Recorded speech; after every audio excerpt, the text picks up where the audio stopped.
हम पेरियार श्री शंकर सिंह यादव अधिवक्ता का अभिवादन स्वीकार करें।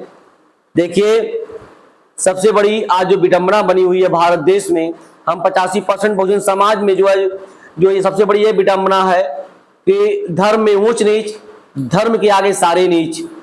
तो इसमें एक है कि मंदिर के अंदर जो लिया जाता है वो दान है, जो मंदिर के बाहर बैठ के लेता है उसको क्या कहते हैं, भिक्षा है। दोनों में पैसा ही है, दोनों पैसा है, दोनों मांगते हैं। एक बाहर बैठ के मांग रहा है वह भिखारी है, जो अंदर बैठ के मांग रहा है वो पुजारी है। वह भीख अज्ञात अजब का शब्द छल है, दोनों जगह जो है पर मांगा जाता है। धन और पैसा की सामग्री है। अंदर में मंदिर में बैठ के मांगने वाला पंडित पुजारी और बाहर मांगने वाला भिखारी है। तर्क करो साथियों, ऐसा क्यों है? दोनों तो इंसान हैं, दोनों पंडित पुजारी बोलो या दोनों को भिखारी बोलो, दोनों को पंडित पुजारी बोलो या दोनों को भिखारी बोल दो। तो माटी का नाग बना के पूजे लोग लुगाया, माटी का नाग बना के जैसे देवी देवता पूजा जा रहा है ना, पूजे लोग लुगाया और जिंदा नाग देख के ले लाठी दौड़ाया। अगर जिंदा फिर सांप आ जाए लाठी लेके दौड़ाते लोग हैं।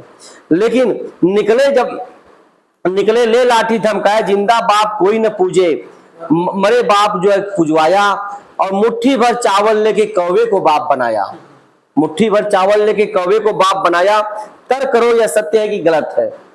और अंधविश्वास से के खिलाए अपने जो है परिवार को से लड़ना पड़े तो जो है लड़िए, आने वाली पीढ़ियां सुधर जाएंगी। अगर अंधविश्वास से अगर लड़ना है तो परिवार से लड़िए, परिवार से भी लड़ना पड़े तो लड़िए। हाँ, जब अंधविश्वास, पाखंड, झूठ, असत्य की विचारधारा पर बोलता हूं तो तुम्हारी भावनाओं को जब ठेस पहुंचता है, लेकिन मैं माफी नहीं मांगूंगा। मैं तो तर्क करने के लिए कह रहा हूं कि तुम पाखंड, अंधविश्वासी, असत्य की विचारधाराओं को फैलाते हो। हमारी भावनाएं शिक्षा की समानता को शक्ति देती हैं। हमें समाज में जब मनुष्य शिक्षित हो जाता है तो विवेक और सोचने समझने की शक्ति प्राप्त हो जाती है, और हमारी और अपनी सहन शक्ति पहचान होती है। और वह न तो अत्याचार का कर सकता है, न अत्याचार सह सकता है। कौन? जो पढ़ा लिखा व्यक्ति होगा, जो अंधविश्वासी पाखंडी नहीं होगा, न अत्याचार किसी पे करेगा और न अत्याचार वह सह सकता है, क्योंकि वह भीमता हो गया, रामता नहीं है। रामता रहेगा तो अत्याचारों गुलाम बना रहेगा, मनुवादी का। तो देशवासियों को विज्ञान, संविधान और शिक्षा पे विश्वास करना चाहिए। हमारे 85% बहुजन समाज को विज्ञान, संविधान के आगे किसी बात को नहीं माननी चाहिए। मनुष्य कितना नादान है, मंदिर में संग घंटा बजाता है और सोया खुद है, भगवान को जगाता है। भाई घंटों बजाए क्या करते हो? मंदिर जो संग बजा रहे हो, सोए खुद हो, दिमाग ब्रेन नहीं काम कर रहा है, लेकिन भगवान को जगा रहा है। मंदिर में 56 भोग लगाता है, अंधेरा दिल में है और दिए मंदिर में जलाता है। अंधेरा दिल में है, दिए मंदिर में जलाता है। और शिक्षा के बिना जो है समझदारी खो गई, समझदारी के बिना नैतिकता खो गई। अगर आपके पास दिमाग, समझदारी नहीं है तो नैतिक पतन हो जाएगा। नैतिकता के बिना विकास खो गया। अब जब विकास खो जाएगा तो धन नहीं होगा आपके पास, और धन के बिना शूद्र लड़ाई हार गया। तो शिक्षा का महत्वपूर्ण यह है कि शिक्षा प्राप्त करने में कोई कोर कसर नहीं छोड़ना चाहिए। जहां हो सके, जितना हो सके शिक्षा प्राप्त करवाइए अपने बच्चों को, अपने समाज को। जरूरत पड़े तो कभी न कभी साल 6 महीने में कॉपी कलम बांटने की एक जो है प्रथा चलाई जाए कि हम भैया फलाने दिन में साल में अपने यहाँ या घर पे ही आके बच्चों को कॉपी कलम बांटते, पढ़ने वाले बच्चों को इस तरह का संविधान बांटते हैं। एक प्रथा हो, ये त्योहार मनाइए ना, उनके पाखंडी त्योहारों से बजाय ये त्योहार मनाइए। एक जीवन में नाम होगा आने वाला, आपका बच्चा भी बड़ा होगा तो नाम करेगा कि मेरे पिता ये काम करते थे, संविधान बांटते थे, बच्चों को कॉपी कलम बांटते थे। तो एक नाम होगा आने वाली पीढ़ियों में। तो ये जो है कहते यह है कि 4 आदमी में 3 अंधे हैं, 4 आदमी में 3 अंधे हैं। विज्ञान कहता है सोना जलता नहीं, रामायण कहती है सोने की लंका जल गई। रामायण कहती है सोने की लंका जल गई, विज्ञान कहता है सोना जलता नहीं है। रूप परिवर्तन, भाई तो तापमान पे गल गया लेकिन रूप परिवर्तन होगा। तो जबकि सोना ऐसी धातु है, जब 3000 डिग्री तापमान पे जब गलती है तो लोग कैसे बच गए? वहां के लोग, लंका के लोग। हमको आपको पता है कि 19वीं सदी में जो है पहले उसका नाम सिलोन था, और उसके बाद 19वीं सदी में उसका नाम जो श्रीलंका पड़ा। 19वीं सदी में श्रीलंका नाम रखा गया। तो आपने किस श्रीलंका की बात करते हैं, रामायण में, रामचरितमानस में? तो हमको आपको मूर्ख बनाने के लिए श्रीलंका के लोगों को पता ही नहीं है कि राम रावण जी जी, तो हमें भारत रत्न डॉक्टर भीमराव अंबेडकर के पास 32 डिग्रियां थी, 9 भाषाओं का ज्ञान था। 32 डिग्रियां, 9 भाषाओं का ज्ञान, 64 विषयों का जो है से उन्होंने डिग्री लिया था जो है। तो एक कह रहे हैं कि 3% वाले का जो है कि कारखाने में 33 करोड़ देवी देवता भगवान का खाली आविष्कार हुआ, बताया ना हमने। जो 3% वाले हैं उनको जो है दलित, पिछड़े, आदिवासी को 85% बहुजन समाज को वह शुद्ध नहीं कर पाए। उनके देवी देवता इनको शुद्ध नहीं कर पाए, हमें हमारे 85% बहुजन समाज को। लेकिन जो है यह छूकर हम लोग को इतना पावर है कि हम उनके देवी देवता भगवान को छूते तो वह अशुद्ध हो जाता है, लेकिन वह अशुद्ध कर नहीं पाते हैं। तो सभी पुजारी, पंडे, अंधभक्तों, भिखारी जो है राजनीति से नहीं आते, समझ जाइए। 85% बहुजन समाज शक्तियां भगवान में नहीं है, सत्ता में है। सत्ता और संविधान में, सत्ता और संविधान में है। अगर भगवान में शक्ति होती, मंदिर में होती, तो ये जो जितने पंडे पुजारी हैं ये जो संसद में नहीं जाते। ये सांसद का चुनाव लड़के संसद में जा रहे हैं, सत्ता के गलियारे में बैठे हुए हैं, तो यह जो है वहां नहीं जाते। अगर मंदिर में शक्ति होती, पावर कहाँ पे है। हाँ, सभी अवतारी भगवान, देवी देवता, ईश्वर ने सिर्फ राक्षस और रावण, असुरों को क्यों हराया, वध किया? तर्क करो। अरबी, डच, हूण, शाक्य, फ्रांसीसी, मुगल, अंग्रेज आए तो इनको क्यों ही नहीं भगवान हरा पाया? कोई उनके देवी देवता नहीं हरा पाया। को भी हराना चाहिए था ना, हम लोग गुलाम थे जी। क्या कर रहे थे देवी देवता, भाला हथियार लेकर के? तो साथियों, कड़वा है पर सच है। ईश्वर ने हमें क्या सिखाया? नारियों को बुरी दृष्टि से देखना भगवान श्री कृष्ण ने सिखाया। कपड़ा चुराता था लड़कियों को नहाते हुए, तो बताइए वह कौन सिखा रहा है? जेल में जाएंगे ना। अभी 1976 का जो है यह सब 376 धारा लग जाएगी चरखाने की। भगवान ने नाश करना सिखाया। भोलेनाथ, जिसको भोलेनाथ भगवान कहते हैं, वो एक लड़का है ना, वो जो लंबी नाक वाला है, हो रहा है। तो अगर नाश करना कोई सिखाया तो भोलेनाथ, भैया श्राप दे दिए, फलाने भस्म हो गए। ये कौन सा श्राप था भैया? अब तुम्हारा श्राप काम नहीं कर रहा, हम लोग पढ़ने लगे तो बेईमानी, छल, कपट श्री कृष्ण ने सिखाया। श्री कृष्ण ने बेईमानी, छल, कपट सब कुछ सिखाया। जो कहते हैं मैं यदुवंशी हूँ, उनसे ये पूछना चाहता हूँ कि क्या तेरी फुआ कुंती थी? कुंती को फुआ कहो। कुंती के साथ जो सूर्य ने जो है छल करके जो है कर्ण को पैदा किया, तो कुंती को फुआ कहो भाई जब तुम। लेकिन कुंती तो अपने को छत्री कहती है, तो तुम यदुवंशी कहते हो श्री कृष्ण मैं यदुवंशी हूं, तो कुंती सगी फुआ है श्री कृष्ण की। तो तलाक देकर नारियों को बेघर करना किसने सिखाया? तलाक देकर जंगल में नारी को छोड़ देना श्री राम ने सिखाया। अगर झूठ बोलना नारद मुनि ने सिखाया। भीख मांग कर जो है भीख मांगना किसने सिखाया? श्री साईनाथ ने। यही कहीं है ना, अगल बगल धाम कहीं है, साईनाथ ने सिखाया। जानवरों की हत्या करना किसने सिखाया? श्री राम ने सिखाया। और मृग नयनन कौन हर जो मृग जो सोने का हिरन जो मारने जा रहा था, मार दिया। वो समझ नहीं पा रहा था कि ये जानवर है कि सोने का। भगवान नहीं समझ पा रहा है। भगवान को भी मालूम है कि जीव हत्या पाप है, तो जीव को क्यों मारे? और सीता खुद कह रही है रावण से कि ये महाराज जो राम और लक्ष्मण जंगल से सुकर जो होता है, बनैला, गो के मांस लाए हुए हैं, अगर इच्छा हो तो मैं आपको परोसूं। क्या करने के लिए लाए थे? देखने के लिए। रोज शिकार करके लाते थे, देखने के लिए, खाने के लिए लाते थे राम।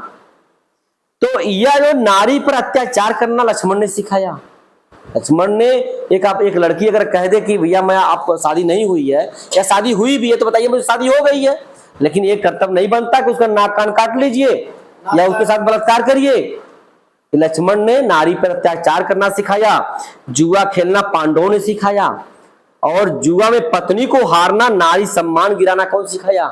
पांडवों ने जुआ में नारी को हारा था। तो उससे हमारी क्या यही शिक्षा मिल रही है उनके धर्म ग्रंथों से? तो संविधान अपनाओ, अंधविश्वास भगाओ, विज्ञान से तर्क करिए। अगर ईश्वर नहीं होता तो दुनिया एक जो है ये अपराध नहीं होता। अगर ईश्वर ये नहीं होते तो दुनिया में जितने आज चोरी बलात्कार छिनारा हो रहे हैं ना, ये सब नहीं होता। देखिए विदेशों में नहीं होता है कहीं। तो साथियों, दोष हमारा नहीं है, हमें ये नहीं पता था हम किस जात में पैदा हुए। जात में रह के मर जाना हम दोषी हैं। हमें नहीं पता किस जात में पैदा हुए, लेकिन जात में रह के मर जाना दोषी है। हम अपने को कभी जात नहीं माने, क्योंकि हम ये माने कि हमारी विचारधारा के लोग हैं, तो ये लोग हमारे नात रिश्तेदार हैं, हमारे मेहमान हैं, ये हमारे छोटे भाई हैं। तब हमारा समाज आगे बढ़ेगा। जब हमारा समाज आगे बढ़ेगा, कमाएगा, बच्चों को शिक्षा अच्छी ग्रहण तालीम दिलवाएगा, तो ये समाज विकास करेगा। 85% बहुजन समाज, इनके आगे कोई टक्कर लेने वाला नहीं होगा। जब आपका वैज्ञानिक होगा, इंजीनियर होगा, तो आप खुद जो सुख आराम करेंगे ना, सुख आराम को ही स्वर्ग है ना। तो ये कहा जाता है साथियों कि आप लोगों को अगर धर्म से ज्यादा मोह माया है तो अपने घर से एक बच्चे को धर्म के अनुसार मंदिर भेज दीजिए और एक बच्चे को स्कूल भेजिए। देखिए धर्म की मोह माया निकल जाएगी, आपकी सारी नशा उतर जाएगी। एक बच्चा पढ़ाई लिखाई करके नौकरी क्या करेगा? एक बच्चा पूजा पाठ करेगा, जुआरी शराबी कबाबी निकल जाएगा। अच्छा बिकता है। तो अशिक्षित परिवार में ये नहीं है कि हम अशिक्षित परिवार में पैदा हुए, ये हमारी कमी नहीं थी। अशिक्षा में रह के मर जाना ये हमारी कमी है। तो इसे हम कहते हैं कि पाखंडी, मूर्ख, अंधविश्वासी कोई ये प्रकार होते हैं कि पढ़ा लिखा भी पाखंडी होता है। गंवार, अशिक्षित, नकलची, फैशन के चक्कर में, कुर्सी के चक्कर में भी कुछ लोग पाखंड कर रहे हैं। तो इसको भी हम इसकी निंदा करते हैं कि ऐसा नहीं होना चाहिए। और विज्ञान आने के बाद ईश्वर, भगवान, देवी देवता, ये पैगंबर, ये धरती पे अवतार लेना बंद कर दिए। अब कोई भगवान अवतार ले रहा कहीं? क्योंकि विज्ञान का युग है, संविधान का युग है, कोई देवी देवता भगवान अवतार नहीं ले रहा है। क्योंकि पहले अभी संविधान के अनुसार जिसको ये लोग अवतार बता देते थे, हम वही मान लेते थे। हमारा 85% समाज, अगर मोदी जी को अवतार बनाते तो लोग अनपढ़ लोग मान भी लेते। भाई मीडिया में उन्होंने कहा मोदी जी ने, मैं तो जो है एक जो है वो नहीं हूँ पैदा, जो है मेरा भगवान से कनेक्शन डायरेक्ट है। हाँ, बायोलॉजिकल नहीं हूँ। उन्होंने कहा बायोलॉजिकल नहीं हूँ, मतलब मैं डायरेक्ट अवतार लिया हूँ, इस तरह का साबित कर रहे थे। अभी राहुल गांधी ने स्पीच दिया था उस संसद में। तो विज्ञान आने के बाद आसमानी किताबें गिरना बंद हो गई। विज्ञान आने के बाद मंत्र से खीर मारने से बच्चे पैदा होना, खीर खाने से बच्चे पैदा होना, तो ये सब बंद हो गए। विज्ञान आने के बाद स्वर्ग, नरक, श्राप, आशीर्वाद, शुभ लाभ, हानि, ये सब बंद हो गया। भूत प्रेत का चक्कर सारा बंद हो गया एकदम। विज्ञान आने के बाद अब न कोई बानर सूर्य को घोट रहा है और न कोई चांद को टुकड़े कर रहा है। पता है ना कि मेरा नबी चांद को टुकड़े कर दिया, कोई इस तरह की नई बातें आ रही हैं। विज्ञान आने के बाद मुर्दों के कान, नाम, मुंह, पैर, जो जांग से बच्चे पैदा होना बंद हो गए। जो भले मर्दों के कान से बच्चे पैदा हो रहे थे ना, मुंह से, जांग से, मर्द के कान से, छतरी भुजा से, जब से विज्ञान आया तब से कोई ब्राह्मण मुंह से नहीं पैदा हुआ, न कोई जो छतरी भैंस से बाहु से पैदा हुआ, न कमर से कोई जो है भैंस से पैदा हुआ, न पैर से शूद्र पैदा हुआ। ये विज्ञान ताकतवर है, धर्म के आगे तो विज्ञान आगे है।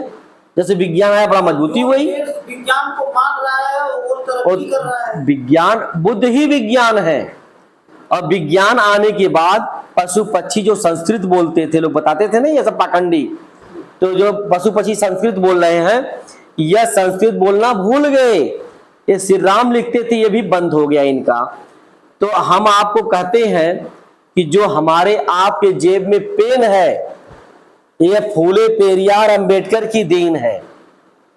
जो हमारे आपके जेब में पेन है, ये फूले पेरियार अंबेडकर की देन है। जो अगर हमारे पास जो धन दौलत है, धन दौलत संपत्ति है हमारे पास, वह जो है डॉक्टर भीमराव अंबेडकर, फूले पेरियार, मानवर कांसीराम, रामस्वरूप वर्मा, बाबू जगदेव प्रसाद कुशवाहा की देन है। कितनी हमारे पास प्रॉपर्टी, धन दौलत है। और साथियों हमारा 85% बहुजन समाज, हम लोग कुछ लोग अनाज और पौवा पे चुनाव में बिक जाते हैं, दिखते हैं ना, मुर्गा मछली साड़ी पे बिकते हैं चुनाव में। लेकिन हमें यह समझना चाहिए कि बाबा साहब ने बताया था, रामस्वरूप वर्मा जी ने बताया था, उन्हें क्रांति किया कि हमें हमारा समाज अगर नहीं बिकेगा तो मजबूत समाज पैदा होगा, तो सत्ता अपने हाथ में आएगी। जो बुद्ध धर्म है धर्म नहीं, बुद्ध मार्ग है धर्मकांड नहीं, बुद्ध मानव है देवता नहीं, बुद्ध जो है करुणा है सजा नहीं, बुद्ध शुद्ध है पाखंड नहीं। अब बुद्ध एक विचार है दुराचार नहीं, बुद्ध समानता है और भेदभाव नहीं, बुद्ध शक्ति है अहिंसक नहीं, बुद्ध विज्ञान है अंधश्राद्ध नहीं, बुद्ध प्रबुद्ध है युद्ध नहीं। कहते हैं जहां बुद्ध है वहां युद्ध नहीं है, वहां शांति है। मोदी जी भी जाते हैं विदेश में, कहते हैं मैं बुद्ध की धरती से आया। बुद्ध की धरती से आया हूँ। यहाँ अपने श्री राम अगर राम बड़े हैं, राम भगवान है, तो वो उसके बाद बहुत फैलाया है। उसके बाद इधर इंडिया में जाएगा।